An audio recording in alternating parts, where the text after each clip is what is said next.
Hey everybody, welcome to the 1947 Rise podcast, a podcast that helps India-born, US-trained Indians get integrated into the Indian technology ecosystem and inspires them to move back to India to build massive tech companies and or help enable the tech ecosystem.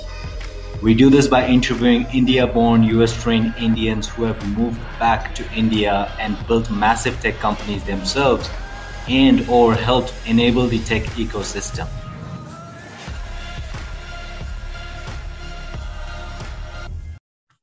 All right, I'm excited to have Monish, who is the co-founder and CTO of Icertis. Icertis is valued at $2.8 billion. 10-year-old Icertis is a contract lifecycle management company which helps clients to manage their contracts right from the request for proposals to creating a centralized repository as well as managing and storage of these contracts. Out of top 8 global companies, 5 uses Icertis.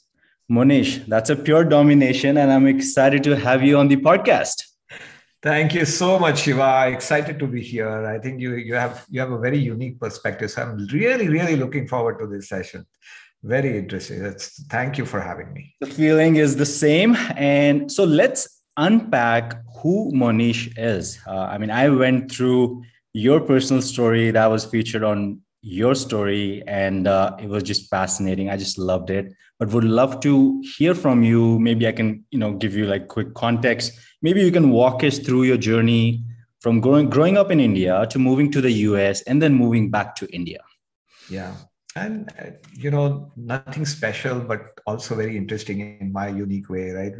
We come from a very, kind of lower middle class family. I remember when I was younger, we were 10 people in the house, the family living out of one room and one bathroom, which was outside the room, obviously. But coming from there, being raised in a very, very open environment. I think my parents take credit coming from not to bucket, but coming from a kind of a conservative Marwadi family, the ecosystem. My mom was one of the first women to take up a full-time job. Marwadi women didn't work in those times. And my dad also was in a little bit of a rebel in his own way, left home, came to Pune for education, didn't want to go into any kind of business and so on and so forth.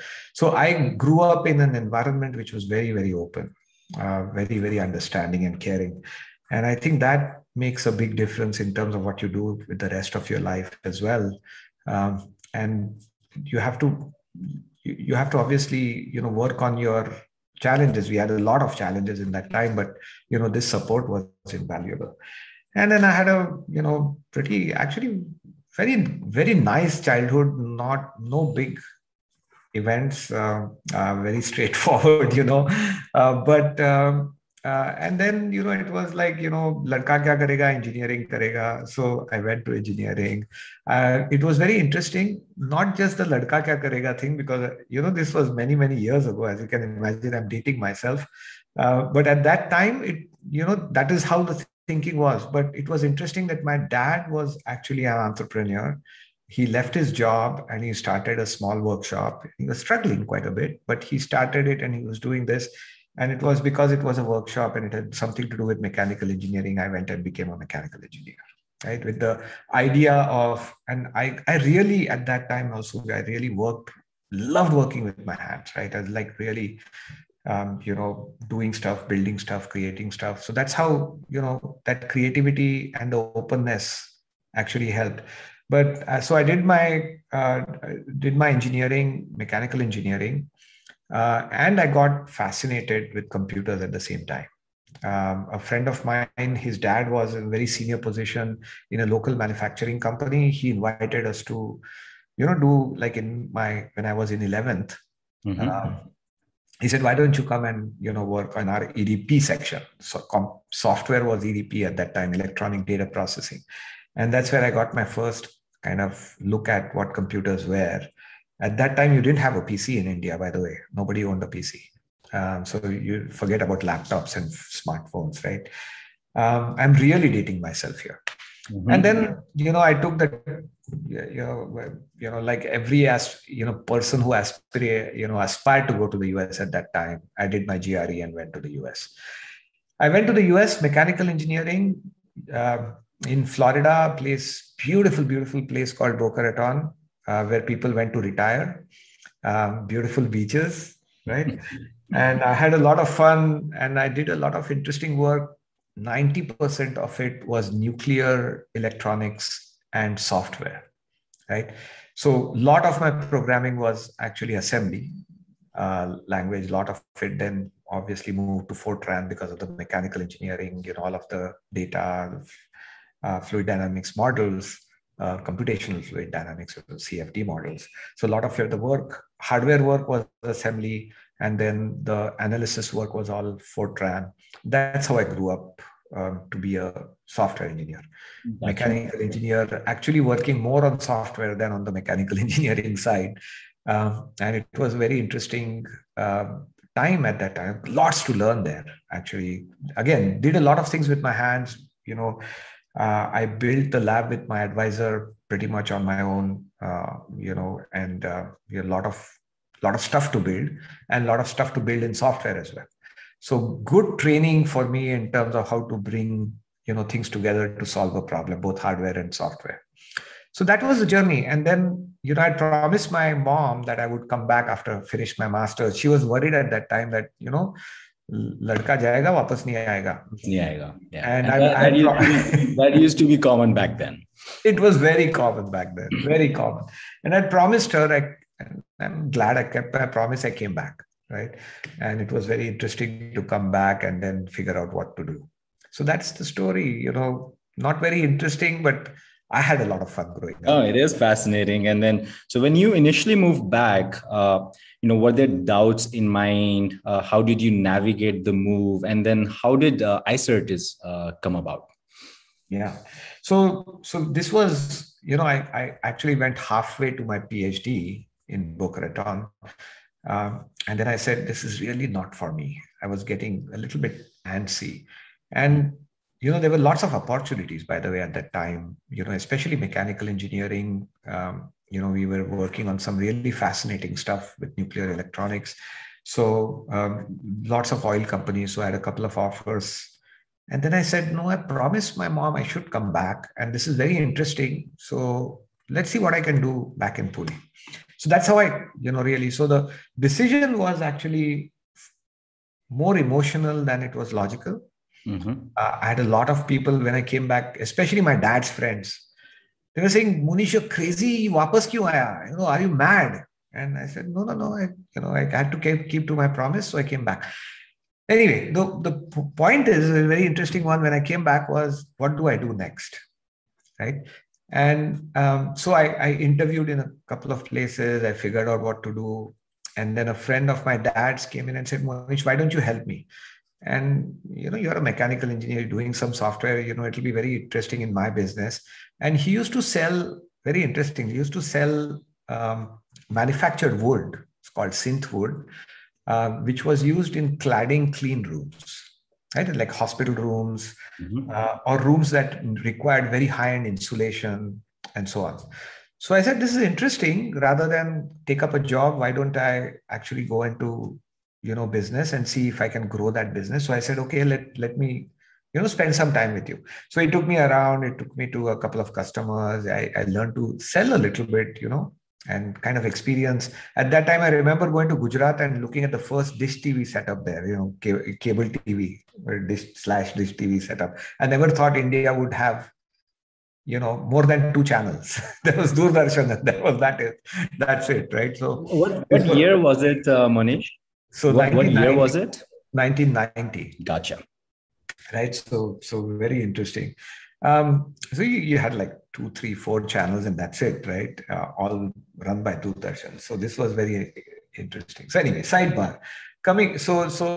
So then he's, one day I went to this place called Automotive Research Association of India, and that is in Pune, and to sell this synth wood, right?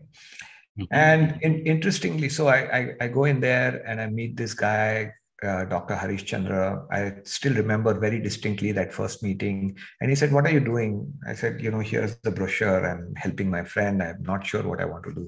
He said, "What's your background?" I said, "I did this computational fluid mechanics, fluidized beds and, flows, two-phase flows." And I said, "What are you doing selling me this synth wood?" And I said, "No, I'm just finding, I came back and I'm, figuring out what to do with my life. And, I have some leeway." My mom said, my dad said, my wife said, it's okay to take a break. And I'm taking a break, just trying to figure out. He said, no, forget it. So his background was, he was a PhD from Princeton. He worked in Volkswagen before moving to India. And he made India his life. It's like, very interesting person. And he said, "Forget about this. This was Friday." He said, "On Monday, you're coming working with me. I don't want to listen. Just come." And he said, "I can't pay you much. So, forget about that. But, you have to come." So I said, "Okay." Anyway, I had nothing to do. So 3,500 rupees per month. And that's how I came and joined the RAI. Still remembered my first paycheck. But he was a very interesting person. And he pretty much gave me a free hand and said, "Here's what we want to do. We want to study flame propagation in a running automotive engine." And I'm a big fan of cars and bikes, right? Big fan. So at that time, I was extremely passionate. So it was very interesting to work on engines directly. So we ended up measuring real time when an engine is running. What is the temperature? What's the pressure? 1 million samples per second. So very high-end software at that time. My nuclear electronics background helped. So a lot of the sensors, etc., that we used to import came from what I was using in the US. So, direct connection. We ended up building India's first engine data acquisition system in the RAI. And those 3 years were the only 3 years that I actually spent in a proper job. But it was not really a job. And still R&D, it was still...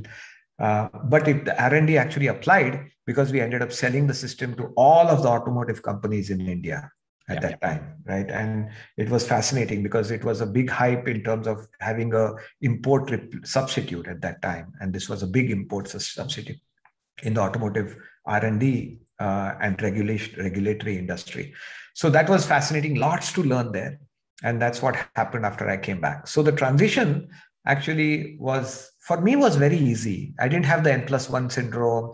I didn't have a lot of ties. I finished my education. I looked at some jobs, did a couple of interviews, then, emotionally decided to come back and then got into something that actually was very, very exciting for me. I think one thing I realized though was there is always a big mindset change. And that mindset change was in Florida, when I was living in Boca Raton, in almost 3 years, just 2 months, so 34 months that I stayed in the US at a stretch. I never came back in those 34 months. I had honked maybe 3 times in 3 years, right? And then I come back into Pune traffic. What can I say? Right? So that kind of transition, you're black and white at that time. Also, even going to the US was black and white because I'd never been in a plane before I went to the US. So both these were shocks, right? You go into an environment which you're completely unfamiliar with, and then you come back to an environment which you think you are familiar with, but you're completely forgotten in 3 years. Simple things like that kind of give you a big shock, right? So that is what happened, but it was very interesting. I think my wife told me that, "Hey, why don't you think about this as what would happen if you were in New York?" And I remember driving in New York. The 3 times that I had honked in the 3 years in the US were all in New York. And she said, "Why don't you think you are in New York as opposed to in Pune?" And that was like, like this. There's a big change in my, attitude and, how I dealt with traffic and my stress levels and so on and so forth. And these were some of the things that just kind of made the transition extremely easy, right? So it's all about the mindset, really. Yeah, no, in fact, honking outside or honking abroad is viewed as super, super aggressive. It's rare to hear someone honking, but And Monish, you've been, creative and innovative from the very beginning. I looked at that you wanted to be a pilot as well, and then you've been, dabbling into a bunch of things. And would love to dive into the company building of Icertis. The beginning and where are you today? And then, of course, you've built this iconic company. There's no such thing as overnight success, right? We want to hear, were there times where you thought, man, this is it. Let's figure something new out now? Oh yeah, many times in my life. And so after this ARA, I think, I started my own company with a friend of mine who I went to school with in Boca Raton. That was my first company. And then, I ended up actually being part of or founding, with either a very early participant or founding 6 more. And the last one before Icertis was a company called Plate Logic, which was a East Coast startup, Boston based. And we went public on the NASDAQ in 2007. We had very good traction, right? I built all of the India R&D. We were running the R&D. There's very fascinating stories in terms of, how that came about. But we ended up going public on the NASDAQ in 2007. 2006 was a very kind of bad year overall for the markets. So 2007, as the markets bounced back, we had the most successful tech IPO that year. So that itself, going IPO public, going through that whole process was very, very, very good learning opportunity. It was fascinating. And then 2008, we sold Blade Logic to BMC Software. And so I was coming out of that acquisition, and I'd never worked in a large company before. I'd gone through 2 acquisitions before. So I'd worked in a large company as part of the acquisition and got out with my first, as soon as I got a chance, right? So I'd always worked in startups. BMC is a beautiful, actually very nice company, very good company. I really respect it. But I was, antsy because I'd never done this before, right? Working in a large company. Samir, who's my co-founder in Icertis, was actually the CEO of a company called Aztec Soft. And as it happened, again, very serendipitous, right? Serendipitous. So he sold Aztec Soft to Mindtree. So there was an acquisition. So he also went through an acquisition at the same time that, I was going through an acquisition. And I knew him because of my first co-founder when I came back to the US. They went to the same school. And we started talking and said, yaar, ye to we don't want to do this, thing. We should look at a new company. But the interesting thing is the first conversation we had in terms of starting a new company was, how can we build a consequential company? We did not talk what we will build, new idea, product idea, platform idea, money, revenue, acquisition, what are the milestones, nothing. We actually started the conversation with, how can we build a consequential company? I think that's probably what happens when you come to a stage in life where it is interesting to go through some success and also learn a lot and be open about, that you're not the smartest person in the world. That revelation is actually very interesting. Then, you pivot your thoughts around it. And luckily that's what happened. So serendipitously, we came together and we said, okay, let's start with the idea of building a consequential company, which means, I think one big thing that happened because of that thought was, we never ended taking a decision which was short term.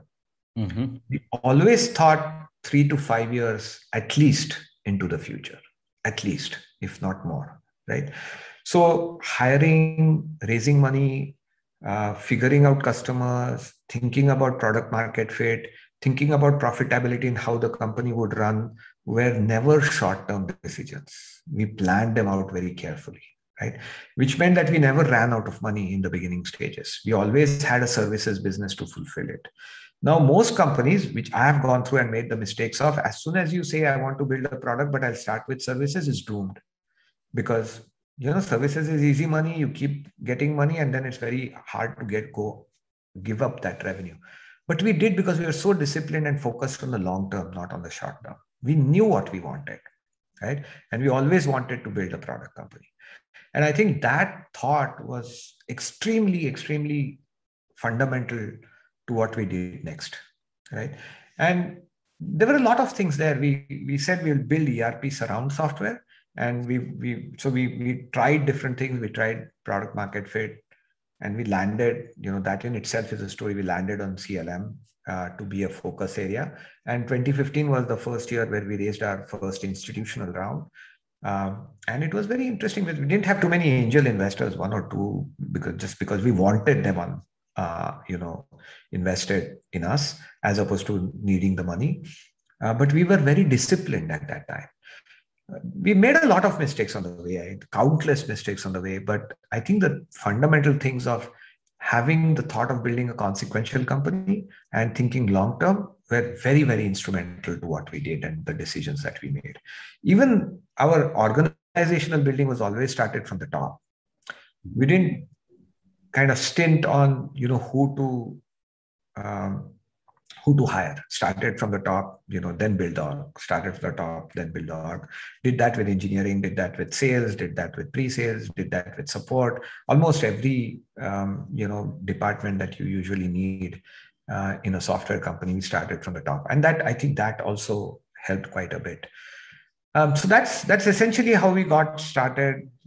Lots of things happened in between, and we ended up being, again, serendipity plays a big part in how a company evolves, and serendipity in terms of getting a customer like Microsoft as your first customer at a global scale, 160,000 users, 75 different countries, 50 different languages that you have to implement in, gave us that whole approach of, hey, I want to build a platform, not a product.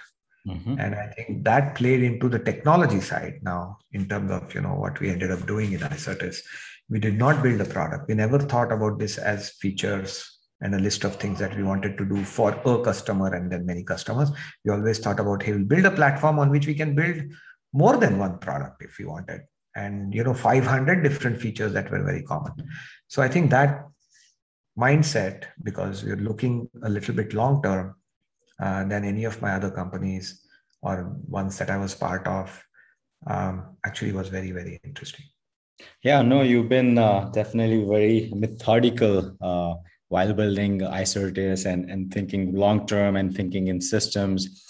And Monish, when you moved back, 1990, there was no such thing as Indian technology ecosystem. Fast forward to today, yeah. I'm getting pings almost every other day. People are asking me, hey, how should we plan our move back to India? Because it's just booming right now. It's going to keep on booming.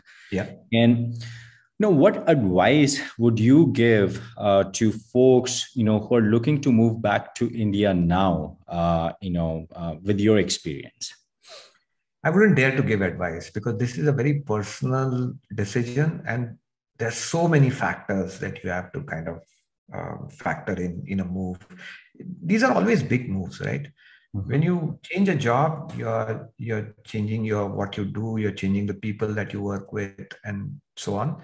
When you change a country, you're changing the ecosystem around you and for your family. I think it's a massive decision. I don't think you can get advice from anybody in this case. I think one important thing, though, what I can do is I can share what I went through and what my friends went through. A lot of friends wanted to come back. Mm-hmm. I think the first thing is, if I think about opportunity, I think these are trends. The market is doing well, so you invest in stocks. That's not how you actually, have an investment strategy. So the market is booming in India and you're getting a lot of money being raised and lots of action is one ingredient. It's not the only thing that should force that move. I think that's how I've kind of come to look at it. I firmly believe that India is the next land of opportunity. I think the young population, the dynamics of, politics and commerce and the state of business and the talent, and then the geopolitical, whatever China is going through and the rest of the world is going through. If you take all of this together, never in the history of the modern India after independence have so many things come to be in favor of the country. Yeah. Never, ever. Right? Totally agreed. And that means the opportunity is there, no doubt about it. But that is not the only reason why you should be moving. I think that's what I wanted to stress, because this is an ecosystem move, right? The second thing is, I think it is all about your mindset. As I said, this traffic, driving in New York and driving in Boca Raton and driving in Pune, you just have to get into this mindset that I'm not in Boca, I'm in New York. And then I'm not in New York, I'm in Pune. And then, just learn from the experience that you have had and apply it and actually become a better driver. I think that becomes very interesting, right? So you come with that mindset. You don't want to replicate what you were doing in the US when you come to India, but you want to unlearn. And then what you've learned, you want to use as experience to do something new. I think people forget that. People try to replicate their life, and that never works in my mind, right? This is not like a digital twin that now starts living in India suddenly, right? This is something that is you personally, and the people around you, and they are very special and they're very different and they're very unique and they have their own approach to life, and you have to kind of figure that out. The last thing I think from my personal experience perspective is that people often, at least my friends and the people around me that I've talked to, often make the mistake of um, wrongly recognizing the fact that, hey, in India, things will be easier, right? And not from people know that it is hard. I'm not saying they'll come with the fact that things will be easier, but even professionally, people come with the idea that, hey, this ecosystem, I'll do something different. I think what you need to figure out in my mind is, do you have the mindset and the capability to actually do what people are doing in India today? Not just come from the US and expect to meld in and be successful. I think that is another thing that, in my mind, people lose track of. That, is this really for me, or am I doing this because there's so much excitement, right? Yeah. Or I'm doing this because I want to do this for my parents, and oh, by the way, the side effect is I can be an entrepreneur, right? Or I can work in a startup, or I can raise money, whatever that is, right? I don't think that works. I think all of this has to come down in a very deliberate plan in terms of what you want to do, and evaluation, literally a SWOT analysis of, am I ready for this? And obviously you don't have to overthink this, but you definitely have to think this through. Yeah. Right? So no, I'm totally with you on that. And especially, as you said, people think that once they move back to India, things would be easier. And I don't think it's that way, because even the Indian tech ecosystem is getting competitive, right? We have very good talent, so it won't be that easy, but totally agreed with you. You need to have the right mindset, and you have to think long term. It would be 10, 20 years. And you should be, really ready for, what you're getting into. Yeah. And Monish, so, in hindsight, were there some things, that you learned from your experience in the US and that ended up becoming valuable when you moved back to India? Massive learning, right? And so I actually walk you through quickly, as much as possible. When I spent almost 3 years doing my master's and halfway to my PhD, the first 3 months, when I went to Boca, and you have to relate to the fact that I'd never flown in my life. I did not know as much about America as people do nowadays. The only things I'd seen American were movies, that too, crappy Western movies. I didn't know the real America, right? I didn't know how people behaved. So you have to kind of, keep that in perspective. When I actually went in, the first thing I remember was in mechanical engineering, the department, there was a competition, right? The competition was that you had to build a mechanism, I would guess, not a robot, but a mechanism. They had a target. So we had like a 4-story engineering building with a lobby in between. So you could go to the 4 floors and look into the lobby. And there was a target that was placed in the center of the lobby. And what you had to do was to send a mechanism rolling on a cable end to end, tied at the 3rd floor, in such a way that when it would release something, a heavy object, right, so that it would hit that target that was 3 floors bigger. Right. So it was a problem, mechanical engineering, you kind of figure out, how to trigger, how to take care of, speed and angle and things like that. And I said, yeah, I can do this, man. This is easy. I can win it. And then I saw what the undergrads there could do. And I was astounded. You know, that's where I learned that it is extremely important to understand what you're doing before you do it, right? Mm-hmm. You to go experience how to build stuff before you tell others to build it, right? It is important to experience the process of building and hitting the target yourself before you ask people to hit the target. And I think that was an incredibly important experience, that going deeper, being hands on, what did it mean? And you extend that metaphor into the virtual world of software. You cannot tell people to do things that you've not done before. That became a mantra. That was a huge learning. The second thing was just how to deal with different kinds of people, right? In India, it is, I think the social aspect is very easy, right? Comparatively, people are going to be rude with you. People are going to be very good with you, depending on what ecosystem you go with. Your friends, it's like a very tight family. Your family itself is extremely tight, so you know what to expect. Then you go outside on the road and traffic, and people are going to be rude. They're going to do stuff, cut you, things like that, all kinds of stuff, right? In the US, it was very unpredictable in terms of how people would react to you, and especially in those days, right? So you ended up actually evaluating every interaction and learning from it. I think I learned a lot of my people skills, whatever little I have, and how to engage with people at a very deep level. And I made some great friends when they themselves never had friends. So I have a lot of friends that I made in those days where I was their best friend. And it was incredible feel. It was an incredible feeling, because it makes you connect to people at a much deeper level. And it helped me hugely, because in all my startups, I could create around my team, I could create a sense of deep loyalty. Yeah. Right. And a deep sense of empathy in terms of, how people react and why they react in the way that they do. And how do you keep your distance as well? Because, building a company is very hard. You have to fire people. You have to be, hard with people. How do you make sure that you can do it with your friends and your family? Is a skill that I learned that was completely invaluable. I would have never learned it in India, at least in those days, right? I was too much in my comfort zone then.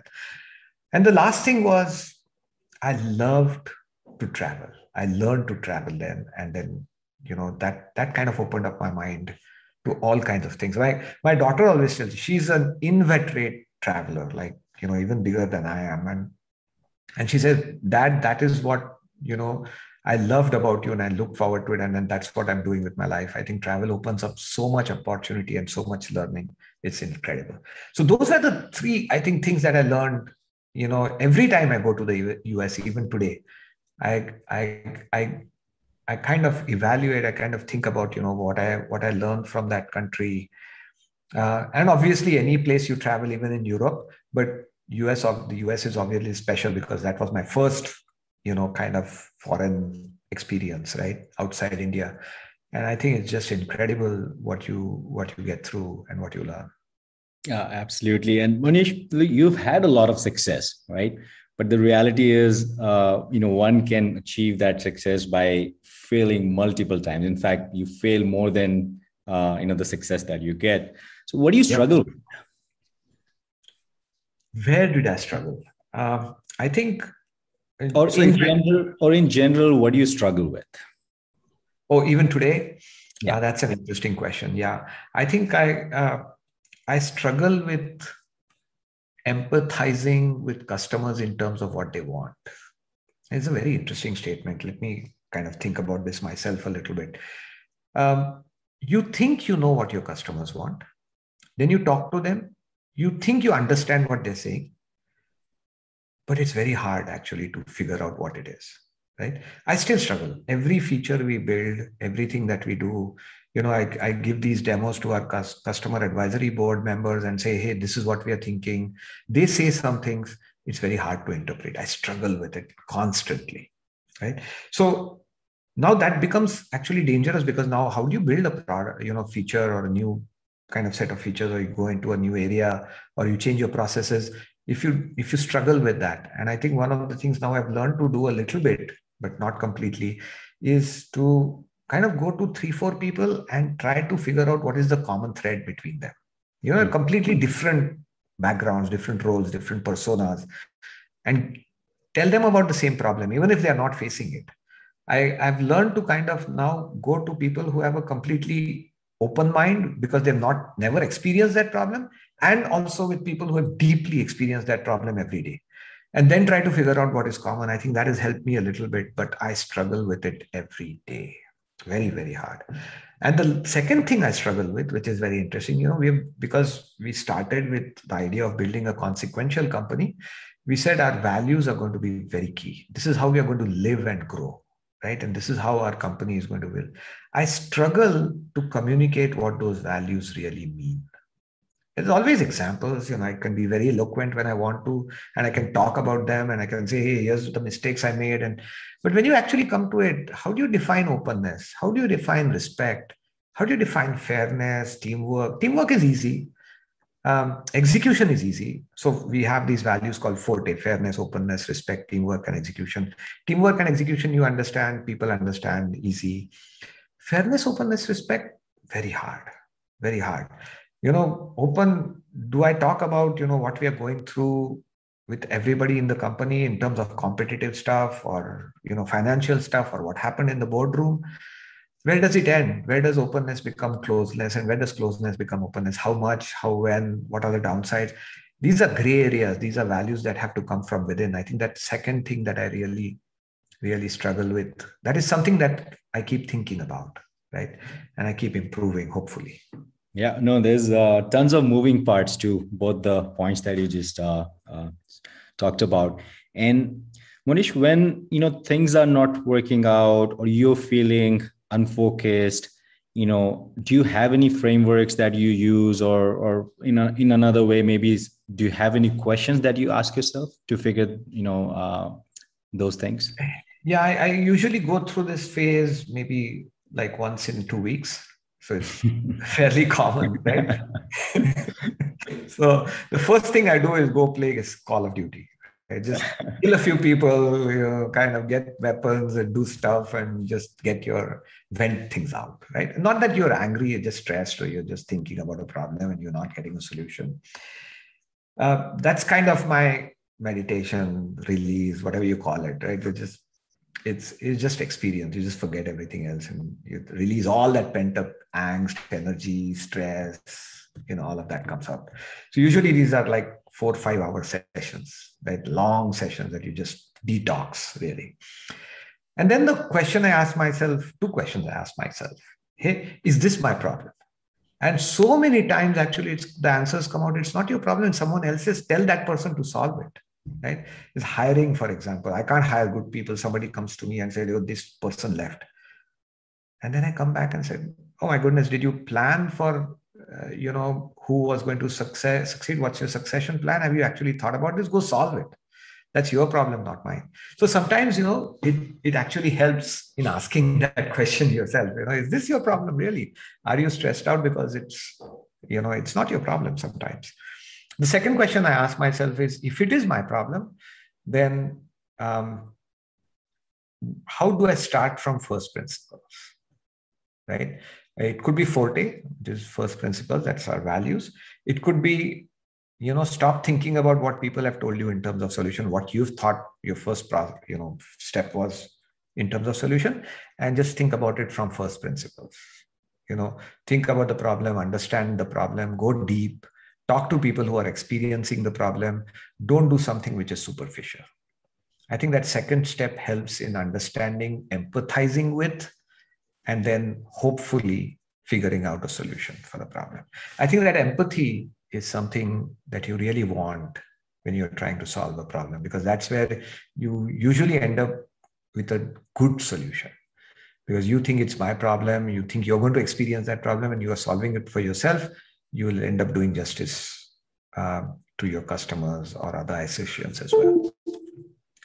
So if you don't need money or attention anymore, what would you work on outside of Icertis? I don't yet see a life outside Icertis. I think it's so exciting today, and it takes up all of my time, which is very interesting because this work-life balance is very interesting. Um, my family life and my professional life are all mixed up, especially with the pandemic for all of us. That's been true. But I've been living this life for the last 11 years, right? It's so exciting. I usually, I'm up till 2 in the morning. I'm a very late um, person. I hate waking up in the morning. So I'm constantly thinking about things, both family and work at the same time. Very interesting combination and, multitasking. And I have everything on my calendar, including family meals and, time with my kids or my parents or my wife. Everything is on the calendar, right? With all of my professional meetings. So that is something. I think the answer to that question, and very honestly, Yeah. I wouldn't be doing anything else really at this point. Yeah, I think I have the money because my needs are, except for cars, I think my needs are very, very few, and I have enough money to take care of them. I've had that for the last, by God's grace or whatever you call it, God or whatever, 20 years. I've never been worried about money. And if I had the choice, I would still be doing this. My friend, you're living the dream. You're getting to do what you love doing. Not many people get to do that. And so, we know you because of Icertis. What do your friends know you for?